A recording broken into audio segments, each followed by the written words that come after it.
Hello, my name is Paul Rayburn. I'm a real estate appraiser located in Vernon, British Columbia, Canada. I'm a student of George Dell's and a member of the community of asset analysts. So I'm creating this video to share with other members of the community and connect with other peers looking for opportunities to collaborate and expand on what we've done. And I'm excited to share with you what we've been working on here. So I'm just going to show you how you can connect with me. You can connect with me on my website at aclearappraisal.ca, and I've created an About Us page there with some links, and you connect with me on LinkedIn. I know many of you already are. I put a link to George Dell's classes and the community of asset analysts. You can look that up there and connect with George Dell in that way. And hopefully we look to see you as another member of the community of asset analysts. So without further ado, I look forward to showing you what we've been up to here with my little team. And I'm working in the Okanagan area. I'm based out of Vernon, but I cover the Okanagan Shuswap. I could just give you a quick little rundown of that. Let's see here, just switch that. So here's the area I'm sort of covering. That is the area I did sort of my initial training in, the Kootenays and West Kootenays. This is the area that I currently am covering. I'm now located in Vernon, this area on the map here. And so I've got a lot of unique markets and complex appraisals. There's a lot of a mountainous area, valley with a lot of lake view and lakeshore appeals all through these areas.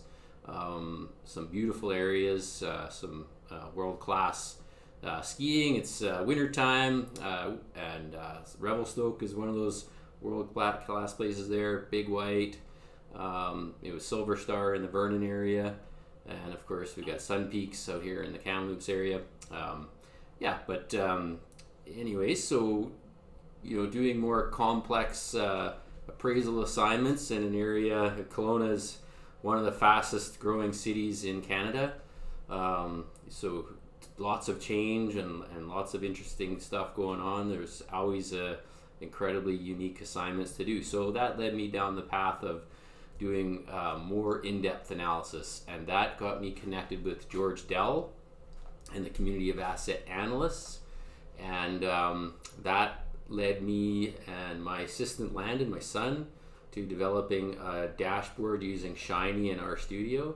And so I'm just going to give you a rundown of roughly how we use this, or how I use it. So I'll just give you a quick rundown. So I'm working on an assignment that this particular one's not overly complex, but there are some issues in the market, and we're where we are here at February 2024.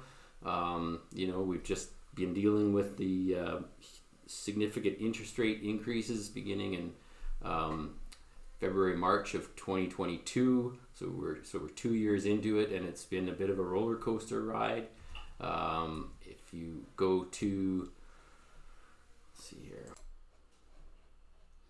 If I go to my MLS HPI benchmark pricing, you can see we've been dealing with this roller coaster in here, and I've one of the issues that I aim to resolve on most of my assignments here recently is the HPI does its best to deal with compositional changes in markets, but we're dealing with here is also seasonal change, as well as compositional shifts. And when I say compositional shift, if you're an appraiser or a market analyst, you should pretty much know what I'm talking about.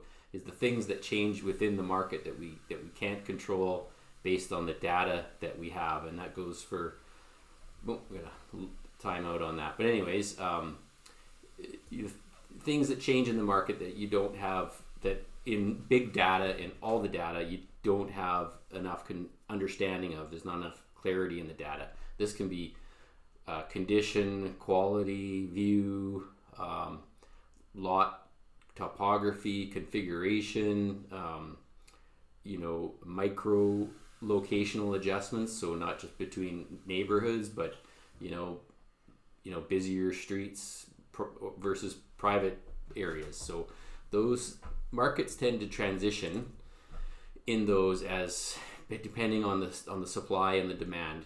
So when the demand is high and when the interest rates were low, we saw significant increases in I could probably go here, similar stuff. We saw significant increases and lots of higher end outliers, and these typically consisted of newer, larger, higher appeal, better quality, maybe more renovated buildings, especially when you're dealing with markets that are maybe a little bit older in general. And that's a whole nother discussion study unto its own, that transitional shift over time.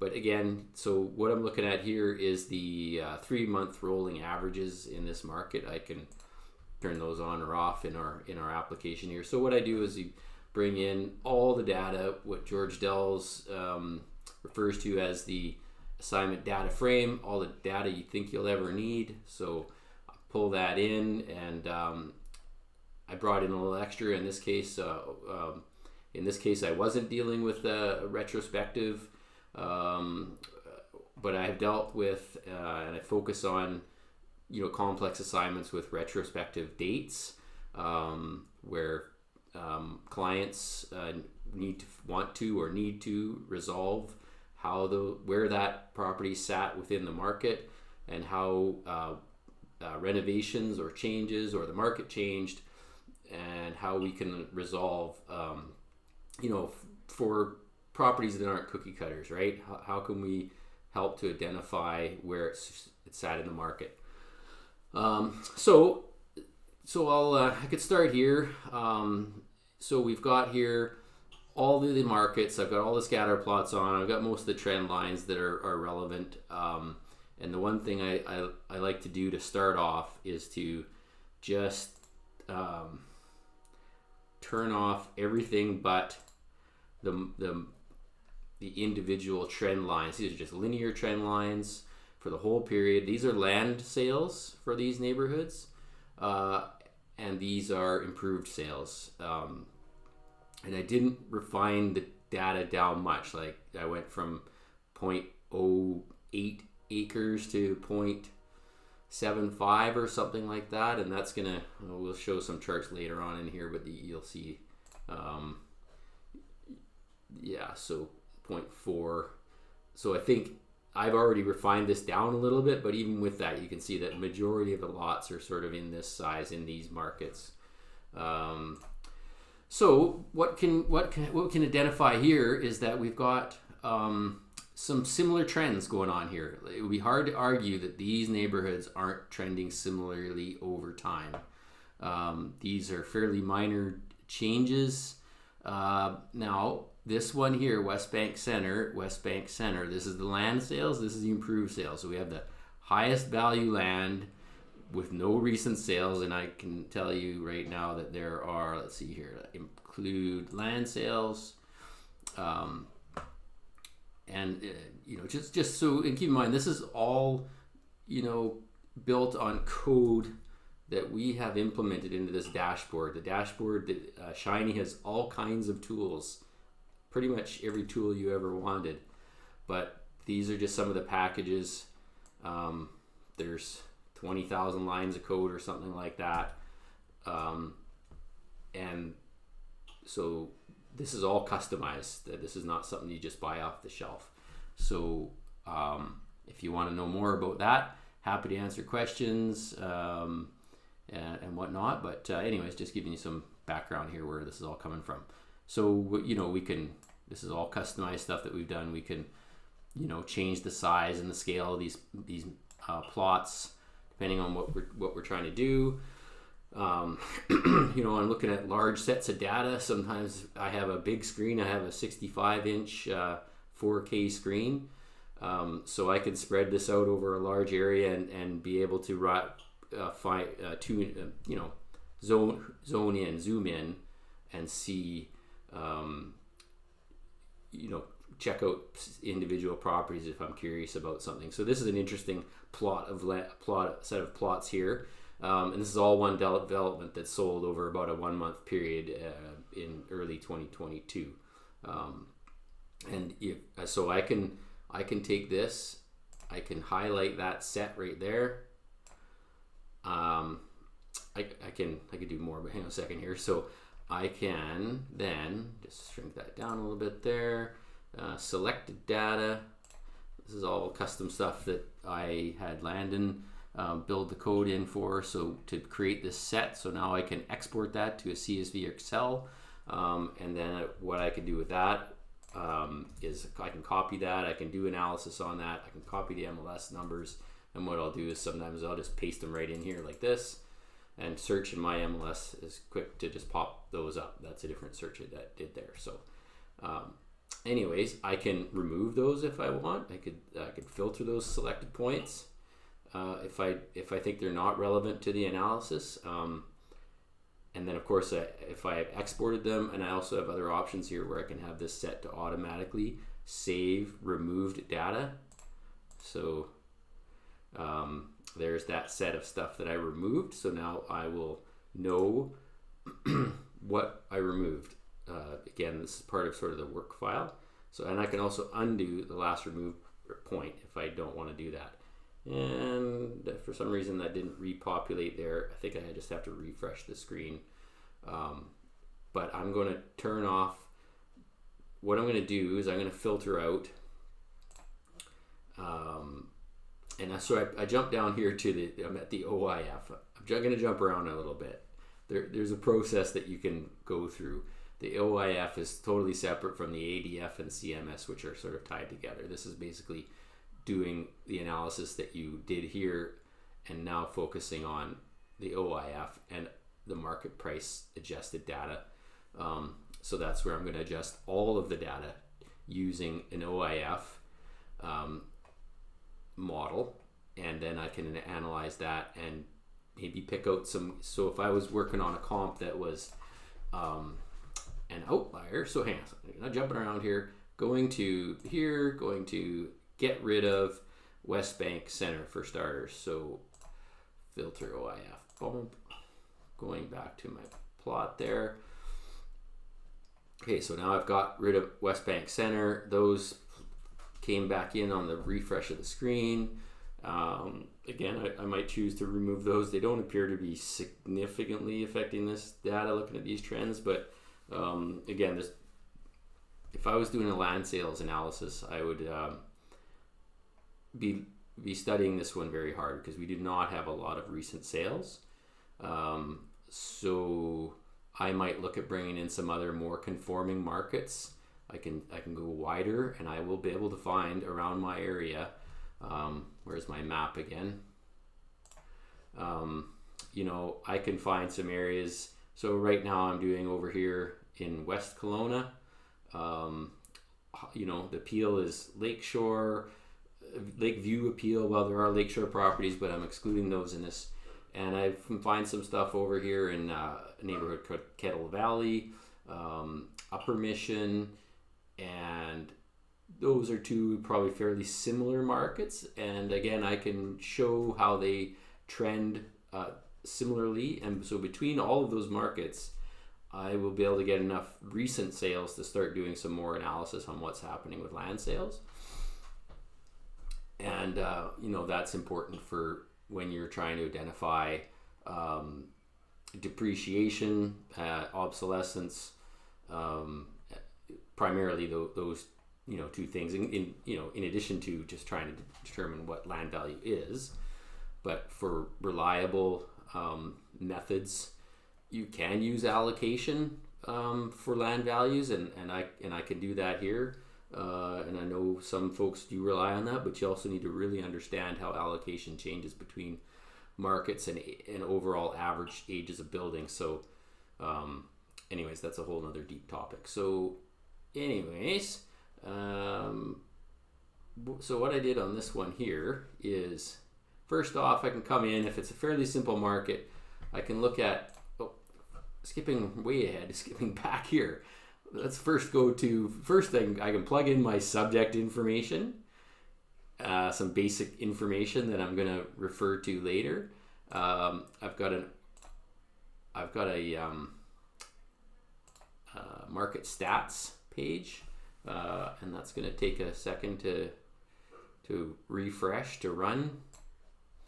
So there's that market stats page. So I've got sale date to sales price asking ratios, and I've got sales price asking price and sales price original price. So that's the in cases where the listing has just had a price drop, you'll have the original price and the reduced price, and then so you have the original price to sale price ratio and asking price ratio. So these are relevant indicators when you're studying markets and what's going on. So obviously we could see we're at the peak of the market in 2022.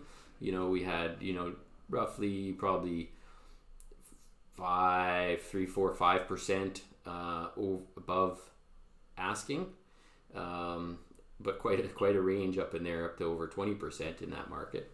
And then when things cooled off, that dropped off, and we could see it starting to climb a little bit near the end here. Interestingly, prices are also climbing, so these things are relevant, and asking prices can help give some guidance what's happening with asking prices, not just sold prices. So we can do a further analysis here and just look at asking prices. So I've also got volume. So this is just median and mean sale prices in these markets over that time. This is the volume of listings, and this is the sales. So the total number of listings, total number of sales, and we can click on, highlight these and show. Sorry, it's just a little bit for some reason not clicking on there. Hang on a sec. There you go. So I think I just got to zoom in a little bit on there, but which I can do. I can zoom in on that. There you go. February, January. So we can actually, we can look at January last year versus January this year, right?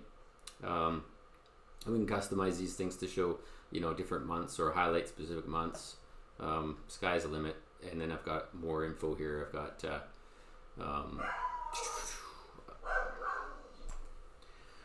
so just some more information there.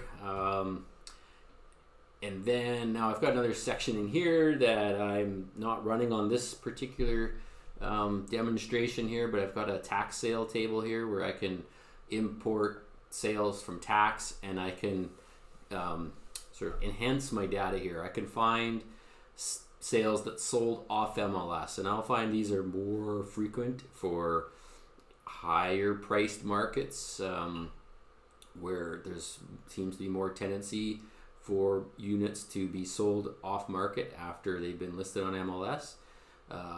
So I can use my slider bar, and now this will depend on how you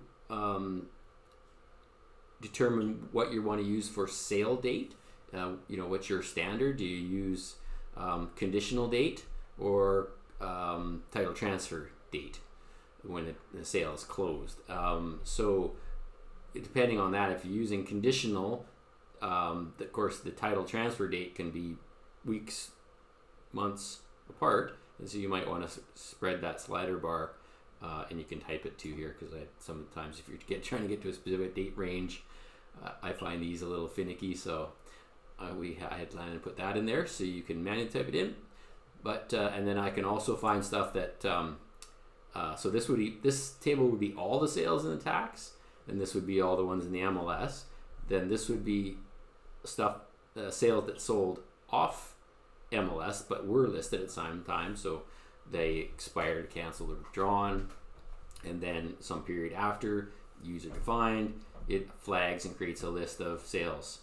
And then also, if sold on MLS, well, that would be confirming that it was listed on MLS, and then again, user selected time frame, it flags up, to basically verify sales that sold from MLS, and then it'll have no corresponding tax sale, and this would be the ones that said they sold on MLS, but within the selected period, they didn't sell. There's no sale, so that might put a flag up for you to inquire to find out if it ever did sell or what happened with the sale.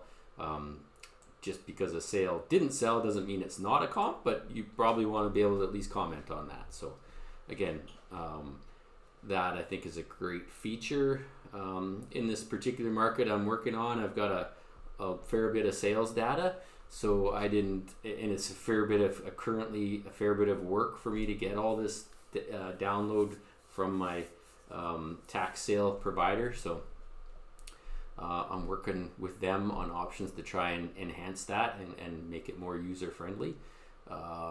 Anyways, okay, so that is that. So I've got some, you can click on these and highlight the address, and for some reason it's not working on this particular map, but I've got another one.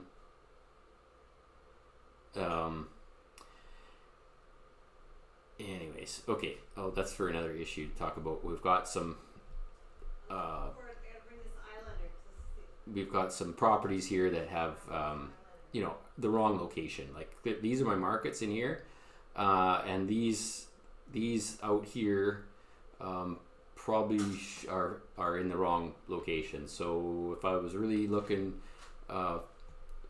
really concerned about sales, I would probably drill down on those to find out, do I have a really good sale that just happens to have been put in the wrong location on the map. So that's using the latitude, longitude from my MLS. We also have a ability to tie into, I guess I can just zoom in a bit here. So all these property lines here, this is, and the building showing, this is from our tax authority, land titles, and they have open source access. So we have an API plugged in to tie in and bring these in, and then I've got another option to have the MLS tied in together by PID to that land titles to give the exact location. I find it to be very reliable to give the exact location, whereas the MLS is generally, they get it pretty close, and the way the current input that I've seen them on their latest MLS input is it puts it into the proximate area, gives the agent or whoever's doing the data entry for them the ability to put the pin where they believe it to be, but it certainly doesn't require them to put it in exactly the right spot, whereas with that API tie-in, which I don't have running on this one, but it can flag up the exact location, so that can be very helpful, because sometimes obviously lot topography, so configuration, we can also tie into APIs with topography, zoning, all kinds of interesting stuff we can get into. So that's for another video. Okay, so assignment data frame, I've already filtered this down a fair bit because I have about 3,500 sales or something like that in here. So there would be a lot more dots, but I already went through and filtered it down by beds and baths to try and get it fairly close. I can get into zoning selections. That's not really my neighborhoods that I'm dealing with here are quite conforming, so the comps that I'm going to ultimately rely on and what I'm filtering down to, I'm going to get rid of most of that stuff. So I've filtered down the neighborhood in here. I got rid of West Kelowna Estates is a little higher priced. It's a little closer to Kelowna and a little bit newer properties. There's a range in there, so I got rid of those ones to get this down to a conforming set. If I've got Lakeshore or stuff like that, these can be pretty. Lakeshore is generally pretty reliable. Like, that's a really important feature here. It's got waterfront, but that is Lakeshore or sorry, lakefront is the proper terminology in this market, and I've removed those, so I don't have any lakefront specific in here. But anyways, okay, so this is just the data broken down by the histograms showing the bed counts, baths counts, garage spaces. The red line is my subject, so you can see it's very conforming. It's right in the middle. This particular market doesn't have a lot of pools. Like my zoning, it's all right in there. So, and freehold, well, I don't have any leasehold in this market. So there you go. And then again, there's where the subject lies in the box plots for, year built, square footages, and site size. So I'm a little bigger in the square footage, a little smaller in the site size, and then I can filter this down, which I did. So this is already filtered down into these ranges here, and then so I filter that down, filter my CMS, and then that brings me. Then I can click on my CMS screen. There's my scatter plot. This is now filtered down to just those neighborhoods, just that size range. So, looking like a pretty conforming set there. There's my price ranges, so that'll help me, identify that when I'm doing my reporting. Here's removed data that I had removed, selected data, and then let's see here. What else do I want to show you? Okay, so next then we have, so we got some more box plots. So now we can get into, I've got a similarity table built into here, which I found really helpful. Generally, as I started using this similarity table, that was the code for this was brought to us by Charlie Abramaitis. He's a part of the Georgia Dallas Community of Asset Analysts group. And we got that code plugged in here, and when I started using it, I realized that it's much like what an appraiser does when we are trying to develop a reasonably similar market segment, just as I showed you, going through selecting by site size, lot size, year built, all those things. Maybe beds and baths might play a role a little bit, so you might filter out some stuff that have 8 baths and 9 beds or whatever.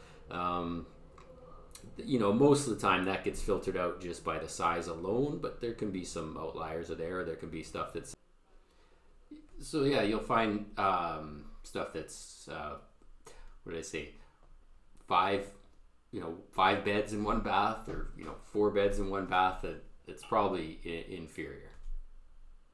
And the other thing you're going to find is that with this similarity score, I found that a number of times it's popped up additional sales that I might have overlooked, or I missed, or I had refined my set multiple times, going around the circle, trying to get a reasonably conforming set that I could, get my head around, maybe 20, 30 or something like that, and try and refine it down to that before I would,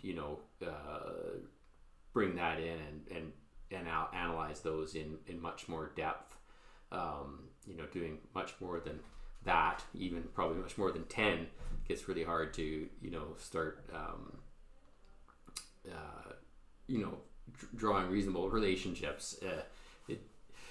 So, when you're just trying to create the most relevant set, I found sometimes that similarity weight helps to refine that set and make it more relevant in a more efficient process, and less subjective process, where we're not accidentally overlooking stuff.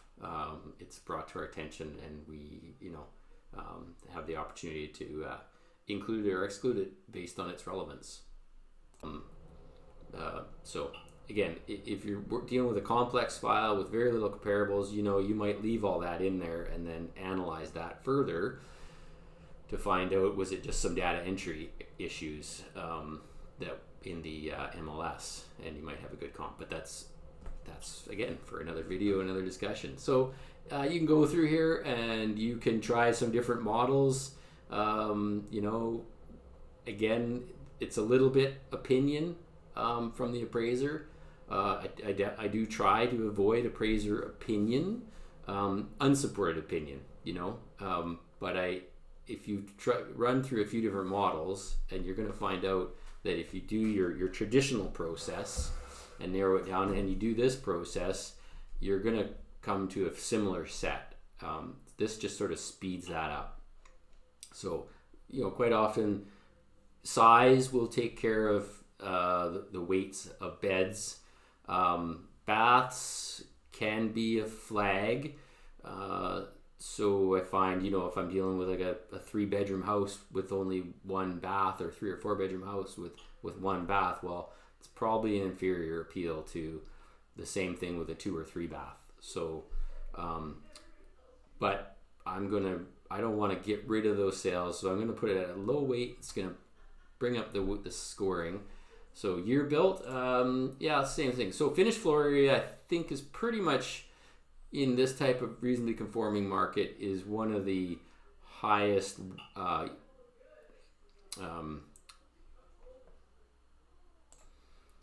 or greatest indicators of driver on price. So now here's I've got some plots here that we can play with here. So I've got price sold by lot size. You can see there's not a lot of data to draw really strong conclusions here.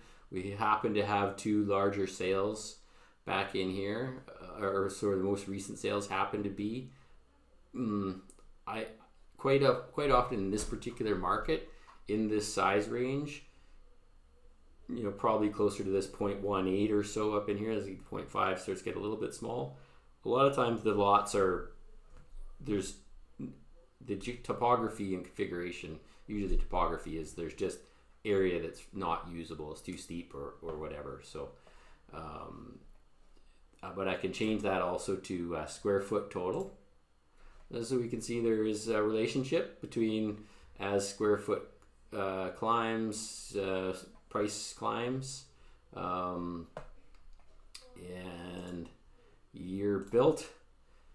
Yeah, again, you know, of course, we're going to have a little bit of a increasing size there for year built.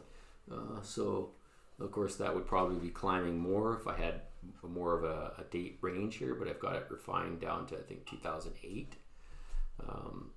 And okay, so that's so this then will create a similarity score, and it shows it in a dendrogram, but the table is what's the most useful. So then I can sort that by similarity, and I'll come up with these 20. In this case, I've got 25 similar comps, right? According to this, so I can export that and put it into a table. So I did that round 1. I exported it, and what I wanted to resolve is this issue of composition in the market. And so because now my MLS is going to be dealing with this as well, because these are all effectively 1-story buildings. And by effectively 1-story buildings, I mean 1 story above grade. So you have what we would commonly refer to as grade level entries, and you have 1-story ranchers with walkout basements. And so while they're both generally 2 stories, in this case, where the living area of the grade level entry, or sometimes they're referred to as basement entry homes, where all the main living areas up on the 2nd floor, those are generally inferior to a 1-story with a walkout basement, all else equal. And you'll see as I go through the data later on here, I come across some actual 2 stories with a basement, and just a couple other dissimilar properties. So just the way they're defined in the MLS, and currently our MLS removed. They used to have that definition of grade level entry, we called it, and rancher. Now it wasn't perfect. Not every agent entered those properly, and so there was some ambiguity in the data. There was some missing information, and sometimes they just didn't know, so they didn't put a style to it. And as it stands now, we're going through some change. They have no style or anything, so they just calculate above grade area and below grade area, and they calculate that manually, relying on realtors to add it properly as above grade area one, by the level versus below grade area. And there's some again, more ambiguity in the way the decisions are about basements versus non-basements. So these become confounding, complicating issues in the data that causes some issues for HPIs for one to resolve, and anybody else just trying to do basic analysis of the data. It really complicates things in some of these markets.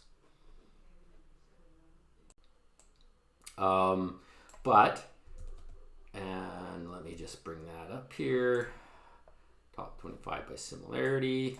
I can just drag up my MLS, and I can, let's see here, back over to my MLS. That might already be the set there, but I don't think so. Okay, so I could start looking through these quickly. Okay, this is my subject, similar to this, one story, and these are mostly, I've looked through all these, they're mostly pretty original. So we've got one stories with walkout basements. Almost all of these properties will be like this, where we've got the walkout basement, keyword walkout. Now I've got a site with very little utility here. There's no very little room. So that will have a play in the market, and we'll explore that shortly here. So here's another one. Again, so also view, right? Lake view is going to have a play on this. So condition and lake view. Well, I've got another property here. If I don't have good pictures, like I could see by this picture, I've got basically no backyard. You come out of the backyard and you got a patio, and that's it. And so again, the condition was fairly similar. Now here's the problem. So now we start getting into these guys. So now I've got what would commonly in my market be referred to as a grade level entry. And in their infinite wisdom, our MLS has now gone to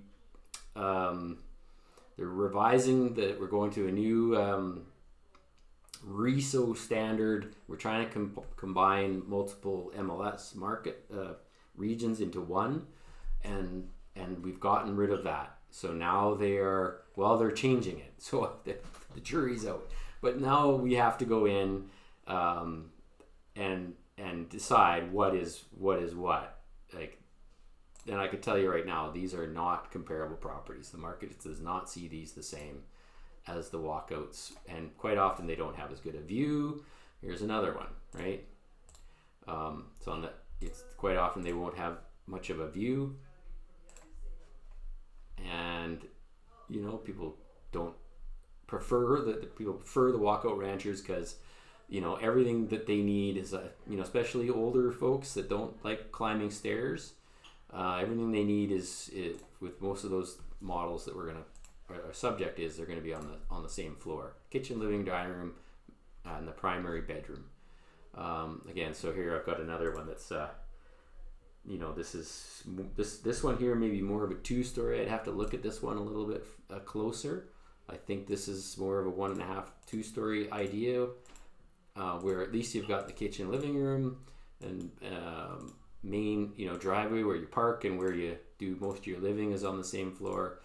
And then I'd have to look and see if the bedroom was on they call it up the primary bedroom on the second. So yeah, there's going to be if the primary was on the first, but usually in this 1,200 square feet, you're not going to get that primary on the main floor. Sometimes, but not usually. It's usually on the second. All right, so anyways, back to, there you go. There's another, reasonably competing, but now this guy's got, a bit more yard space. So I went through and I did a couple things. And then here's sort of the most premium, and you can start seeing by the price. Now this is a newer building, but also they got the pool, they got the walkout, and it starts to play a bit of a role in the value. And now here's one here when I've got a bit of a corner lot appeal, and I ended up getting rid of this one just because number one, it's essentially a 3-story. So now we have 2-story on 2-story above grade and a story below grade, but then you've also got this corner lot with a little less privacy and whatnot. So anyways, so that is what's going on here. So when I'm trying to resolve these markets, I charted this out, and I went in and I sorted them out between walkout ranchers and grade level entries. And you can see there's a fairly clear, although we've got quite a bit of range in here, but you can see. So then what I did is I went through and created I focused on the walkout ranchers because my subject is that. And I created a scoring table. So I have the similarity score that comes out of my weighting from the application that I showed you just a few minutes ago. And then I also put in a view appeal, site utility, and the condition and the quality. I tried using the UAD range, which is difficult to get your head around, where I have to call a view appeal 1 is excellent and 6 is fair. It just felt backwards to me. The whole UAD thing, I was looking through that, and I'm in Canada, and we're not dealing with that yet, but wow, that's quite the document. I searched condition in there. I think it was in there, I don't know, the word condition was 200 times in that document. So no small affair to be trying to comply with that, and that's, I guess, coming down the pipe for in the next couple of years. But anyways, okay, so then I totaled up the score of these. So the lower the score, the higher the appeal, right? So I found this number 10 was the highest score, the greatest appeal. See, it's backwards, right? highest appeal. No, lowest score is the greatest appeal. And then I labeled it. So I labeled it with the percent, and I'm not an Excel expert, so I couldn't get it to read percent over here. But then I labeled it with the percentage of similarity score, and these are sorted by that, sorted by similarity score. And then I added the label of the actual appeal score, and then I labeled these with those labels. So now I have again the highest appeal. 10 is the highest value here, so kind of makes sense. And this is trending over time. These are unadjusted prices. These are just sale price over sale date, and then so I've got and it happens to be that I have the lower similarity anyways down here. And a caveat, date sold was one of the weights, right? If I think you recall, I think I had date sold weight as 5% of the weight. So if all else is equal, it's going to put the date solds at the lowest end, and it's going to highlight in my list here the most, if everything else was equal, then all of the new sales would be, the most similar. Okay. But then also we've got the lower, or the higher scores, lower appeals here, 13, 14, 14.5, 13.75. My subject is 11. I think I put it at, where did that chart go? 11.25. So I tried to be subjective going through these, and putting a weight to, And none of these are what I would call excellent appeals. Like a 1 would be like amazing. You're right up close to the lake. You've got you're right up close to the lake. You've got an expansive, at least 180 view, maybe more. No, and also privacy would be included in that. So you don't have, neighbors that are here looking at you, or here. You might have a nice view, but if you got neighbors with their homes backed into you, quite often those will pop up as lower appeal than those ones with the 180 minimum total privacy, and then utility on top of all that. So let's go back to the app here. So this goes to the question about composition when I come back here, because now my MLS for their HPI, and if we're not really focusing on our market data, well, what can we pick up here? There's more sales more recently of these lower appealed homes, right? I didn't filter them out. It just so happens, right? And they're declining. So that's confounding a little bit. There's not a lot of data again. So, it's not something I would absolutely dig my heels in here and say this is absolutely that those grade level entry homes are declining in value. But it is something that if that was my subject, I might be drilling down on that a little bit harder, because one of the components of market value that I am focusing on is that shift between when demand was super high, and the cost of money was going up. These lower priced, lower appealed, and I didn't scale and weight these. I didn't because they're not relevant, and I didn't want to spend the time going through all those extra ones.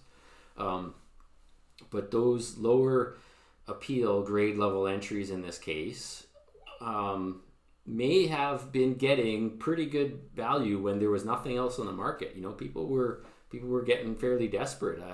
In that spring, up in this area, which I don't have in here. Didn't get back into that. If I wanted to study that a little bit more, I could. And just to show that, or to see what's going on, is there truth to my concept that, when the demand was very high, and particularly when the cost of money started to get high, the inventory was low, these lower appealed homes were selling for more money. And now that the inventory is picking up a little bit, and the markets, generally the talk is that markets are declining. If you go to the HPI, which I've lost that now, but generally the talk, and generally overall, I would, since 2022, markets appear to have declined. But what have I got going on here?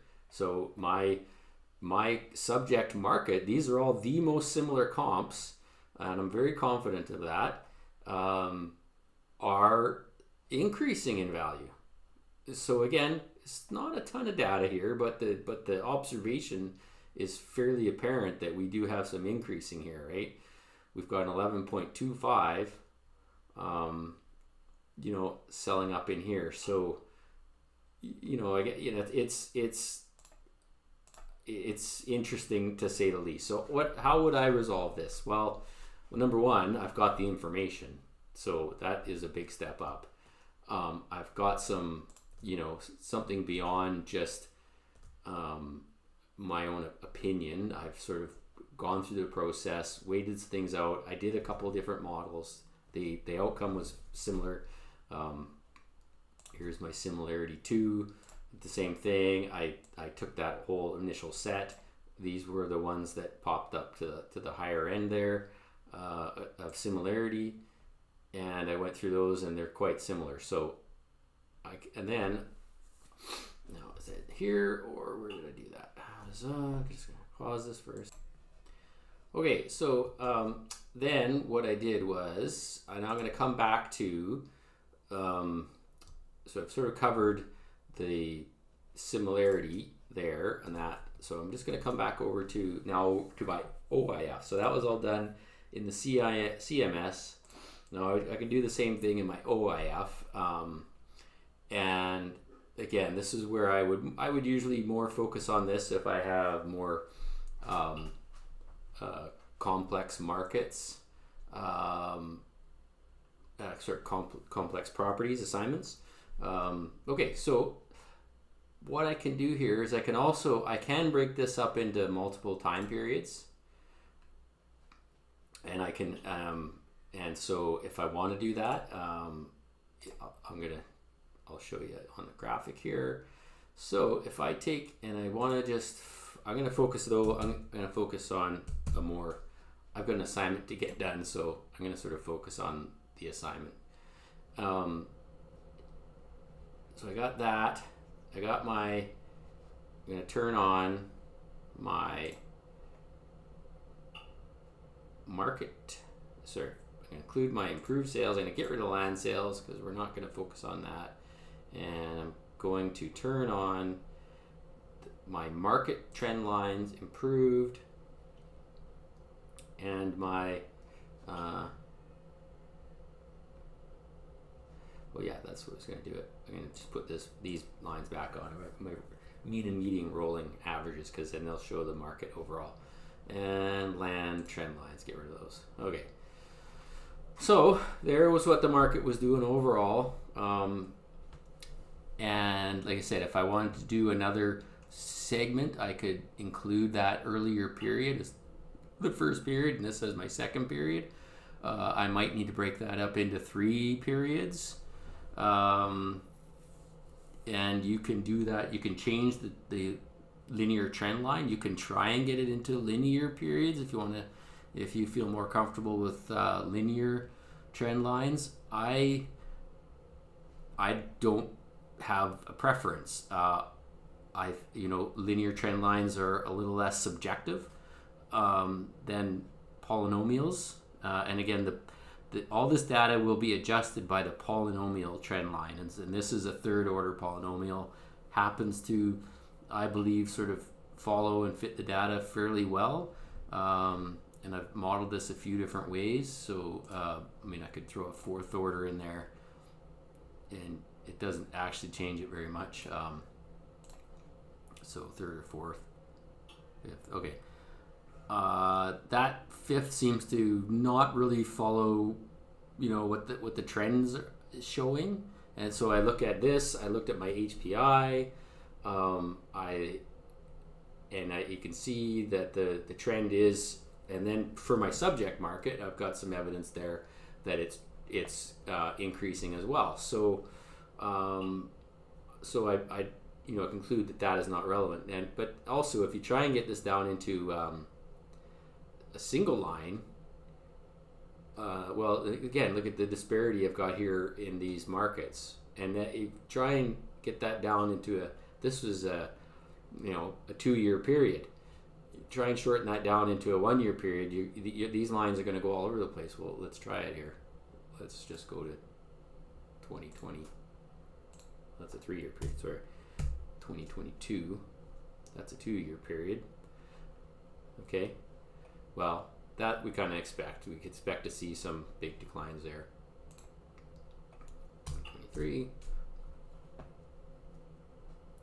Okay, all over the map. Okay, so I guess I could go in and try and refine down.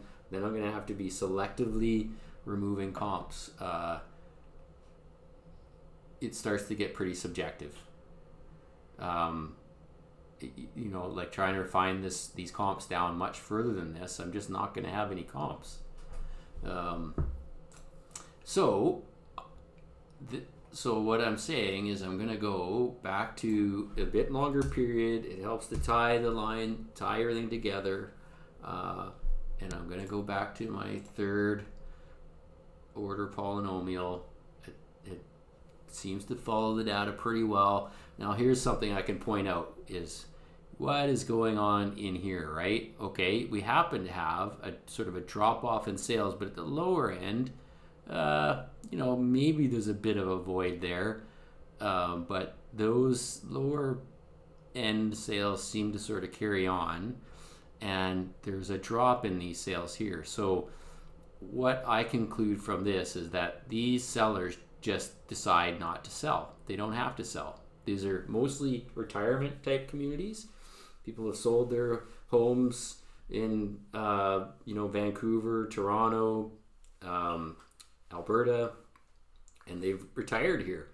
And for the most part, a lot of it, and so we don't get sort of speculative markets, or this just seems to be a fair bit of situations where people just don't need to sell. Maybe when the market's good and hot, they might decide to sell and buy something new, upgrade or whatever. And this is sort of in the market where lots of people would probably fall in that category, where there's, the homes are starting to get dated and aged, and they got to decide if they want to renovate or maybe just buy or build something new. So I think George Dell has pointed that out to us in our classes in the past, that sometimes you're going to see some voids here. So that's why even the mean, median for sure, and even the benchmarks follow this really close. I've got some other charts. Maybe I'll share that another day. And that's, I'm working with my MLS to try and get the plug-in to the HPI data so I can just display it on here. But I can graphically just overlay it, and it follows these trends very close, and it's similarly sort of erratic behavior in the market. It appears, the market declined 20% over year or whatever. No, less of the high end sales sold, and the lower end sales maybe continued to sell, and maybe there was a little bit of a bit of market shift in there, and clearly there appears to have been. There was the highs are declining, but then you could see the lows are actually increasing. So where is the subject in there? So anyways, all right, so then all that data, again, I go over to I've got my filters. I can filter that down. I can get rid of like this other market if I want, and then I can bring that over into another similarity table. In this case, I was going to say on this one, the similarity, I have these set up so the user can select which ones you want. I mean, you could always just put the weight at 0 if you didn't believe there was any weight. Say sometimes in garage spaces, I might not put that weight there just because I can address those separately. But in this type of market, I believe it's probably just going to wean out maybe the odd one car garage property, and that may have filtered out some of those grade level entries, because sometimes those are just one car garages, whereas these walkout ranches are very, very often 2-car attached. Okay, so anyway, same thing again. I can do a similarity weighting, and you get the dendrogram. I increased the markets just so I had more data to look at, because I want to try and get some recent comps for my client, just to show some have some discussion about the recent market. So anyway, so then I exported those out to a chart. I sorted by, I used the sort function to find the most similar from this set over here, these guys here from this set here, the ones that I had weighted down or narrowed down to the most similar, and then I used those to filter these down, and that gave me a set of 4 that were all in this new set that I'd filtered a little bit differently. And now I have adjusted price, and this price is all being adjusted by this trend line here. Okay, so, and then I looked at the most similar comp, and so I've got the most similar, it's the same weight as my subject and a 90% score. So and I believe that because these similarities are all quite close, that the score of quality, condition, view, and all those things would outweigh the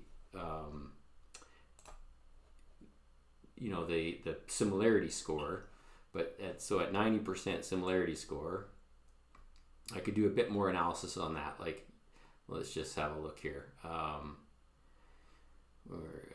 We're all going to be saying 2-car garages. The lot size is bigger, so maybe I would conclude a bit of an adjustment for lot size.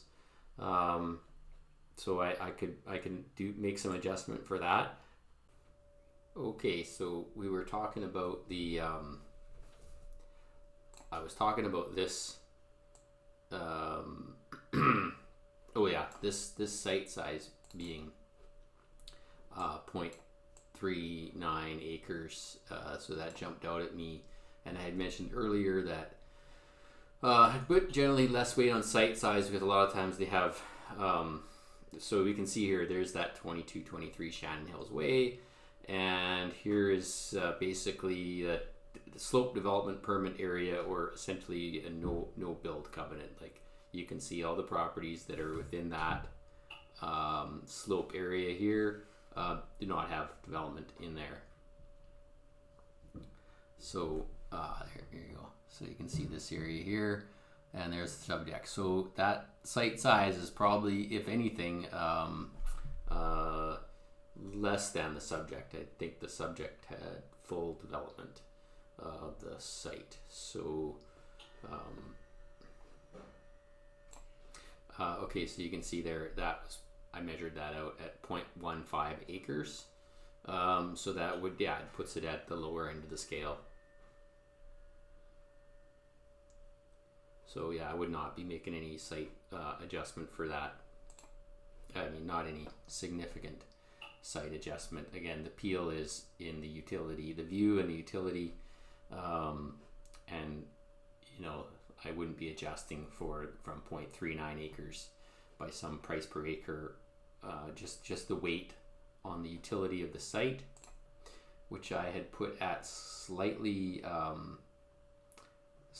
lesser utility than the subject. So 2223 site utility, I put the subject at 3 and this at 3.5, meaning the higher the number, again, the lower the appeal. So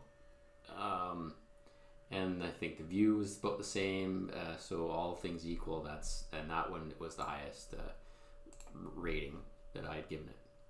But here's where I'm at so far. So I've got my adjusted prices, so that's all those sales.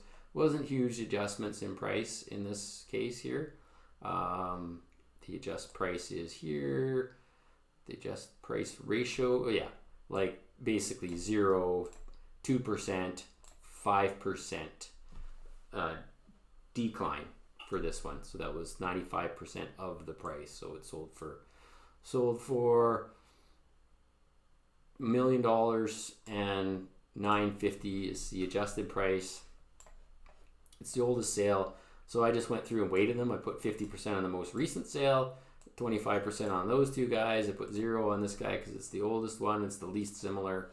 And just by looking at the property, it had some issues that I thought, well, it's not the best comp. So I weighted those, and I'm there. Now I can do a bit of site adjustment as well. I could look at that, but I just wanted to show you how I basically went through this process. So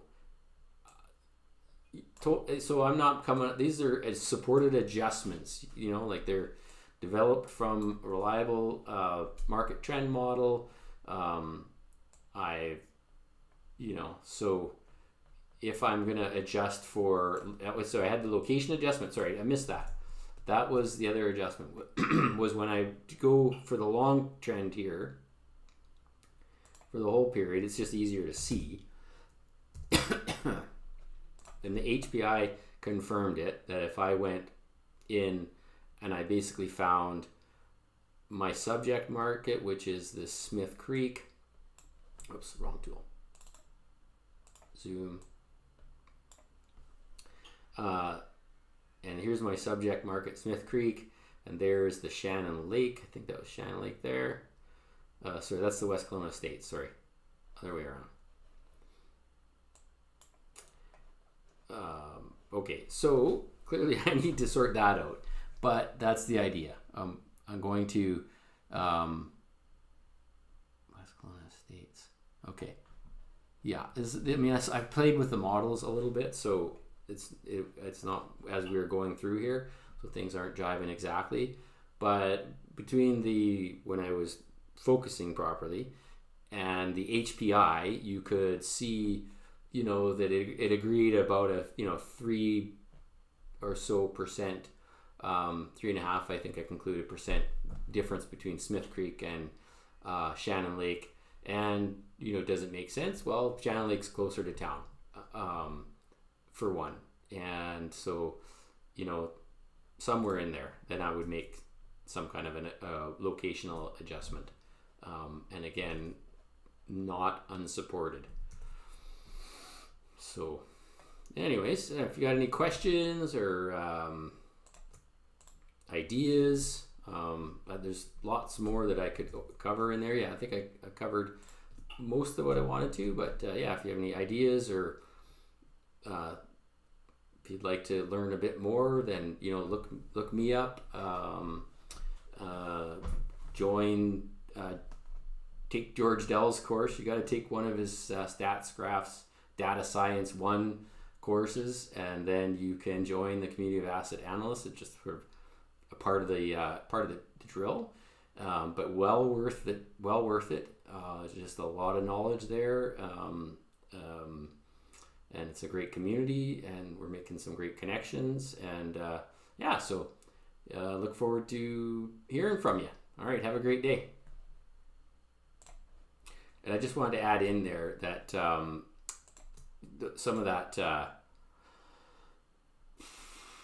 this stuff here, this calculations here that I was just playing around with, but the idea is that we'll add that into the dashboard eventually. We've made a lot of progress in the last few months and weeks even, and ultimately the idea is we'll get this down into a report capable of doing up reports where you select all those comps. Those adjustments are all done within the app, and like I said, I go throughout it.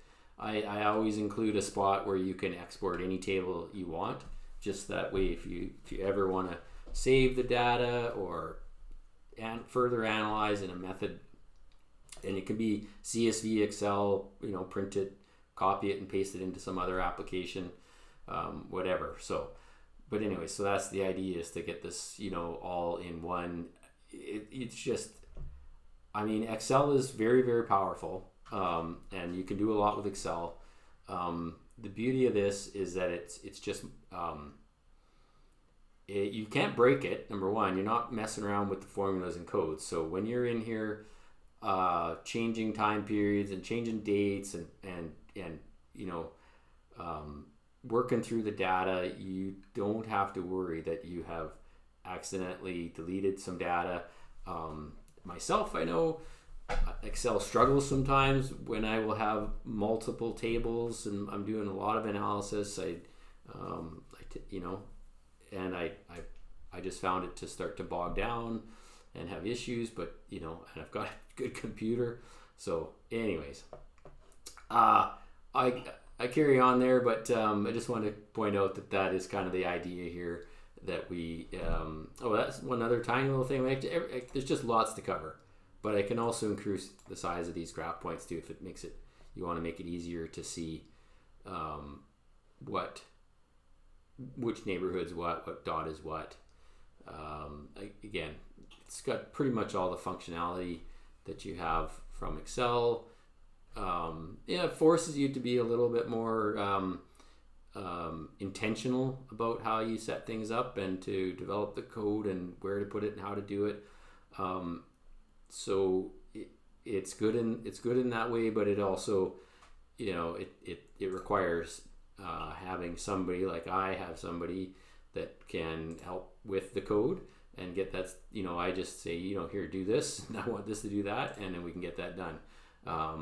And that's, again, why I do the Excel, is so that if I get to an area where I am working on an assignment and I've got an analysis, I've got an idea, I know how I want I want to look at something specifically that I don't have in here, which is now getting to the point where it's not very many things.